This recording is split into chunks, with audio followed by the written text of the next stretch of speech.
Tapşırıq 3. İqra vəktub. Oxu və yaz. Həzə məktəbun. Bu yazı masasıdır.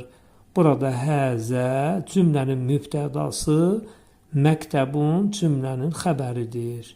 Ərəb dilində bu cümləyə ismi cümlə deyilir. Sadə ismi cümlə bir mübtədadan və bir xəbərdən ibarətdir.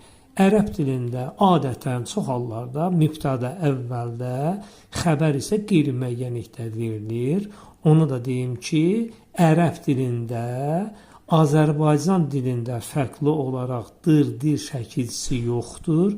Ona görə ərəb dilində xəbəri qeyri-müəyyənlikdə verirlər ki, bu da diri əvəz edir. Mübtəda ilə xəbər arasında cinsə və kəmiyyətə görə mütləq uzlaşma özünü gözləməlidir. Cinsə görə həzənin cinsi kişi cinsi, məktəbun da cinsi nədir? Kişi cinsindədir. Həzə təkdədir, məktəbun da təkdədir. Bax, bu ərəb dilində ismi cümlənin qrammatik uzlaşması mübtəda ilə xəbər arasında bu cür olmalıdır. Həzə məscidun. Bu məsciddir.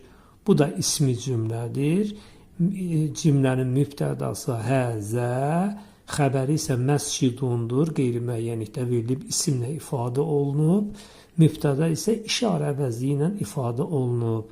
Burada da yenə bundan qabaq dediyimiz kimi mübtəda ilə xəbər arasında cinsə və kəmiyyətə görə uzlaşma özünü tam gözləyib.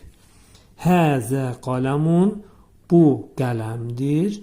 Cümlənin mübtədası həzə, cümlənin xəbəri isə nədir? Qələmundur. Burada da mübtəda ilə xəbər arasında cins və kəmiyyətə görə uzlaşma özünü tam gözləyib.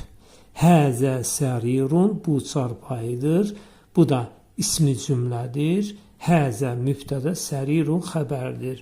Mə həzə deyir, bu nədir? Burada mə sual ədatıdır, önə keçib və cümlənin xəbəridir. Burada mə xəbər önə keçib. Nədir bu hərfi tərcümə? Nədir bu?